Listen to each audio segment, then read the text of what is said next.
The old guy seems like he's going to be alright. Thank God. Oh, really? That's good. Right? Anyway, I'm heading over to LabCorp now. I already called them and let them know the gist of what happened. So they had some warning I was going to be late due to extenuating circumstances. But even so, I thought I'd go over there personally to apologize again and set up another meeting. Don't bother. I think you've done enough. What do you mean? I mean, get back here immediately and pack up all of your stuff. You're not saying... Of course I am. Obviously, you're fired. But why? Because we don't need people here who can't even keep their appointments with clients. You're not fit to call yourself a business person. Hold on a second, Frank. Sure, I missed the meeting, but there were extenuating circumstances beyond my control. And I called them as soon as I could to let them know. I mean, the old guy had a heart attack right in front of their building, for God's sake. What was I going to do? Leave him there? Of course I had to call an ambulance. I was the only one who saw what happened, so I had to answer some questions. There was honestly nothing else to be done. Yeah, I heard all of this already. And do you remember what it was that I told you? Be reasonable. How many times did I tell you, Michelson? Do you remember? Yes. Yes, what? I remember. Well, what did I say?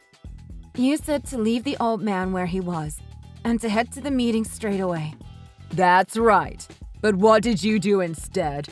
You ignored my direct order. That's what you did. And now you've cost the company money. All for some old fart with one foot in the grave that nobody knows from Adam. I couldn't just leave him there. I'm a human being, you know. There was no one else around to take care of him. Who knows what would have happened if I had just left him? He could have died. And so what if he did? You'd still have a job, wouldn't you? Maybe your job is what you should have been concerned about. You were an employee at this company. And while you are working at this company, our profits ought to be your number one priority. That and obeying the orders of your boss, aka me. You had no right to disobey me and jeopardize our profits to help some old geezer. It's a mistake you won't make again. You're not qualified to call yourself a business person, much less an employee of mine. So like I said, you're fired. Don't let me see your face around here again. Wow, you're like some kind of wannabe dictator. Now, first of all, I don't think you even have the authority to fire me. Don't be stupid. Of course I can. While you were hanging out at the hospital giving that old fart mouth to mouth, I was in the office chatting with Kevin, the regional manager. You know what I told him? That you blew off your meeting. I told him you made a deal with another company and were sabotaging us on your way out. What the? That's a pile of absolute... There's not an ounce of truth to that. Well, that's not what Kevin heard. We're pretty busy over here these days up in management, so Kevin is a bit on edge as it is. I can't believe this. And don't think that you can waltz in here with an apology or explanation and smooth things over. The fact of the matter is that you missed your meeting with the client. I've already called LabCorp and offered them my sincerest apologies for your behavior. Why would you do that? I already called them and explained the situation to them in full. Well, I had to tell them about how sorry we were that you lied to them earlier. I explained to them about how you are a pathological liar and it's been giving us quite a headache for some time. Even over the phone, I could practically see the looks of shock and disgust on their faces. I don't understand. Why are you doing this to me, Frank? Simple. Because you rub me the wrong way. You've only been here, 3 years now? And yet you're constantly talking back to me. Don't tell me you thought you were winning any brownie points. It's not that I'm trying to talk back to you or anything like that. I just thought you'd want to know when a contract you're planning to present to a client has some conditions that aren't in their best interest. All I was trying to do was let you know. This is exactly what I'm talking about, Michelson. Good Lord. Who do you think you are, anyway? Some kind of hero? You're a pain in my neck is what you are. There's no money in keeping the contracts 100% pristine. I told you, we're here to make a profit. That's not right. Alan himself told me personally that he appreciated my devotion to the client's interests. That's the whole reason he put me in charge of a client as important as LabCorp in the first place. And that's the worst part about you. How dare you think you can take LabCorp? I'm supposed to be in charge of all the major clients. Now you're stealing money right out of my pocket.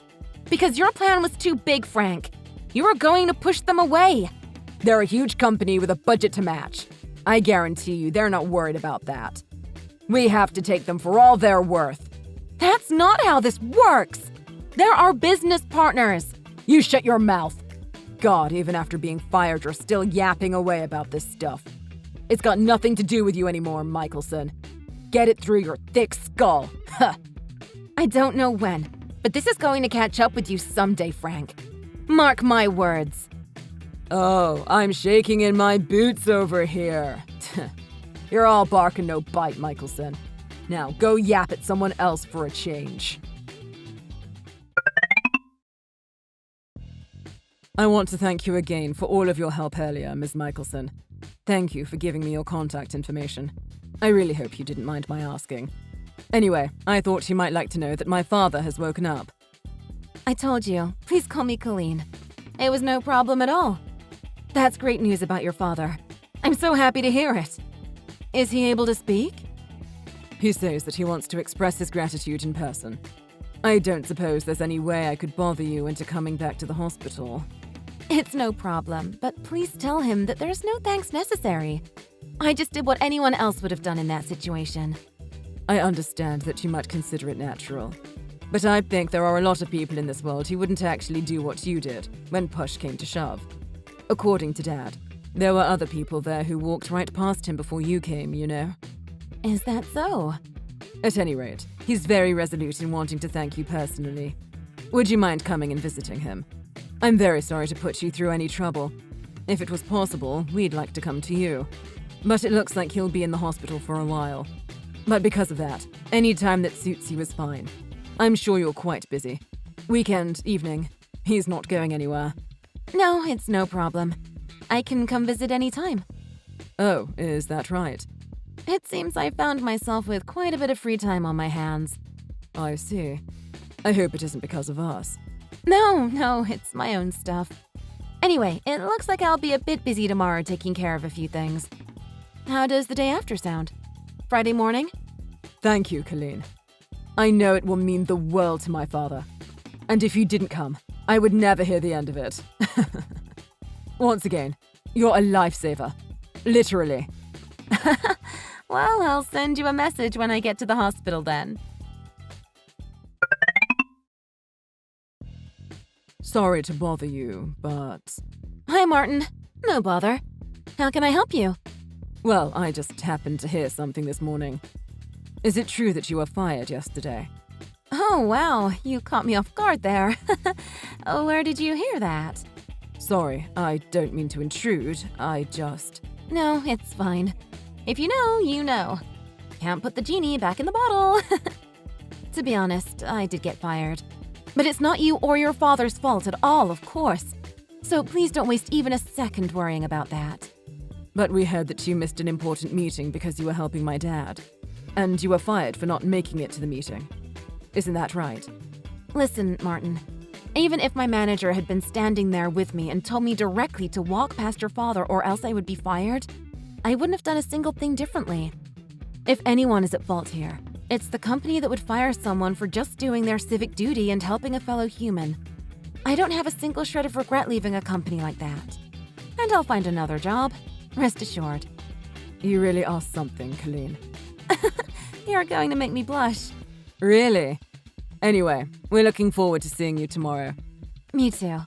Oh, and another thing. I don't suppose you could bring a copy of your resume with you. You want a copy of my resume? Are you hiring or something? If you don't mind, I'd prefer to explain tomorrow. See you then.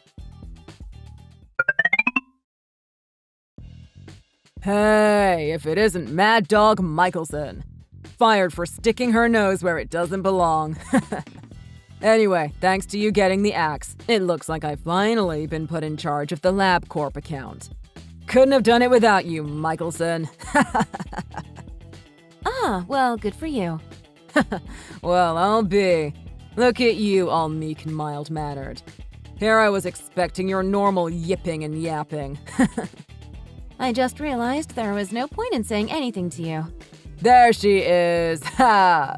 Yeah. Woof woof. Having fun, are you? Anyway, what do you want? Don't tell me you're just messaging me to brag about stealing my account. What other reason could I possibly have to talk to you? Certainly not your looks. Well, it seems like the new account's not keeping you too busy. Don't get me wrong, I am plenty busy. Your limp, soggy fart of a plan needs a total overhaul before we're ready to sign. This is a big fish. There's big money involved. And I don't want just a little nibble. I want the whole thing. Well, good luck with that. I don't need your luck, loser. I met the guy in charge on their side a long while back. Just once, but I remember him. Real spacey. No common sense whatsoever. AKA a complete sucker. Is that so? I'm a bit embarrassed to hear that our representative, Mr. Reynolds, gave such a poor impression. Huh? Your company? What are you babbling about? But your previous account manager, Colleen, was so trustworthy. We didn't really have to worry about her trying to take advantage of us or anything like that. So we thought we would be alright having an open and trusting guy like Reynolds on the account. We would have all been happier if things could have remained as they were, to be honest. But now that we'll be dealing with you instead, it seems we'll need to get someone a little more cutthroat to represent us. What the hell is this? Who are you? Good morning. This is Martin Long speaking, Executive Vice President of Label Corporation Limited. Get out of here, Michelson. The VP of LabCorp. I have to say, the way you spoke to Colleen really got under my skin. I couldn't help but take the phone and deal with you directly. Why would Michelson be with the VP of LabCorp? Because I wanted to give her my personal thanks for helping out my father the other day, after he had a heart attack in front of our building. Your father? That's right. The old fart with one foot in the grave, as you so charmingly put it. You mean to tell me that old guy that Michelson helped out the other day? That was the president of LabCorp? That would be correct. Michelson! Why didn't you tell me that from the beginning? What is wrong with you? Because you didn't know. My father has not been very healthy recently. In fact, it's not often that he shows his face around this office anymore. By the way, it was you who ordered Colleen to just leave him on the ground and get to the meeting. Isn't that right? Hold on a second. If I had known that was the president, of course I would have never given any such order. Of course not. I believe you.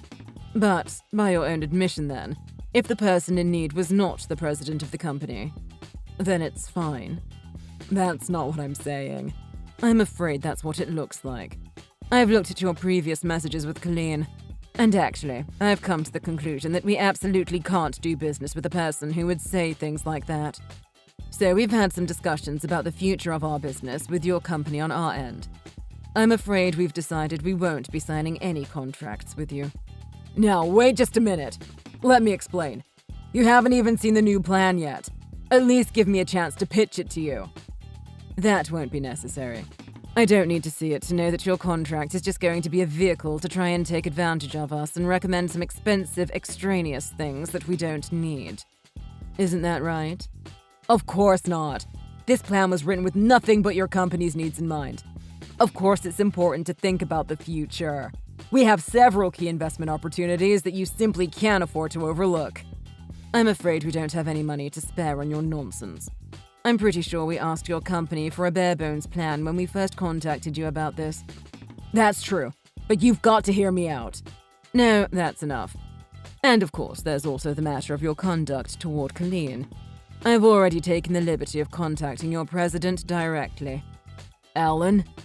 Surely he set up a meeting with you already. Please just hold on a second here. You're saying that you're angry I fired Ms. Michelson, right? It's fine. It's not too late. She's back on the job. She's back on the account.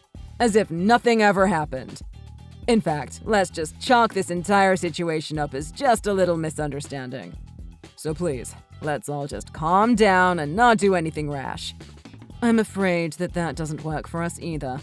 Why the heck not? Because Colleen works for us now. Really? It's Colleen again. What is going on here, Michelson? Well, it's like Martin explained to you, Frank. I'm working at LabCorp now. I think LabCorp has a lot of opportunities for me to grow my skills and apply my knowledge to our mutual benefit. For a start, it seems I'll be taking over this account from Kurt. You know, the guy you called Spacey. Wait, you're in charge of the account now? Isn't it just a perfect fit for my experience? You're not wrong. Business between our companies will be smooth as butter from now on. Oh, you think so? I've taught you everything you know, haven't I? Working together will be smooth sailing. So from now on, you just tell me whatever it is that LabCorp needs, and then we can think up a perfect plan together. It's a win-win for everyone. Am I right or am I right? Did you read what Martin wrote a few minutes ago? There's not going to be a contract. Why the heck not? I've raised you into an astute and capable business person, haven't I? Don't you think you owe me? The only thing you've taught me is that there are some really awful people in this world. That's it. Please give up any hopes of getting a contract out of us. Hold on a second, Michelson. Do you know what's going to happen to me in that case? I imagine you'll have to take some responsibility for your actions, won't you? Possibly even fired, if there's any justice in the world. Don't even joke about that. Come on, Michelson. Think about this again. I'll apologize, all right? I was wrong. I admit it. I apologize. I'll get on my knees and apologize. I'll kiss your feet. Gross, don't threaten to kiss me. You think sexual harassment is how you get a contract? You're not fit to call yourself a business person.